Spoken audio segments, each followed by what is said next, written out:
want one IKEA BILRESA remote to control multiple smart bulbs all at once, with no hub at all? Okay, let's go. And this doesn't just work with IKEA bulbs. Any Zigbee bulb or dimmer module that supports Touchlink can be paired the same way.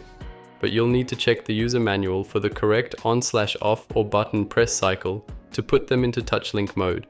Okay, let's start with putting the first IKEA bulb into Zigbee Touchlink pairing mode.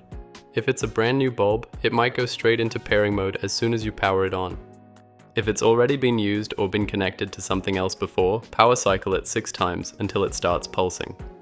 That pulsing means Touchlink pairing is active. Moving on to the BILRESA remote. The remote has 3 groups, 1, 2, and 3. Decide how you want to divide your lights. For example, group 1 for the corner lamp, group 2 for the bookshelf lamp, and group 3 for your ceiling lamp. Now, put the remote into Touchlink pairing, short press the system button 4 times quickly. Then press under the LED symbol until you see your group light up, 1, 2, or 3. Group 2 and 3 only wake up after you've paired at least one bulb to group 1. Hold the remote within 5 centimeters of the first bulb. The group LED will blink fast while pairing. Then blink twice. The bulb will flash. That means it's connected. Want to add more bulbs to the same group? Just repeat, put the next bulb into Touchlink pairing. Short press the system button 4 times again. Hold the remote close until it flashes.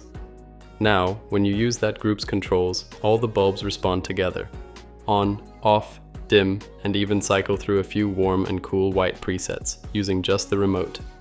To cycle through presets, double or triple press the on/off button on the remote. This works for both the RGB and warm to cool light bulbs from IKEA. All of that, and it works without any hub. Just the remote and the bulbs. Thank you for watching. If this helped you, consider subscribing to A Smarter House for more simple, affordable smart home walkthroughs. And until next time, keep it smart, keep it simple, and keep it affordable.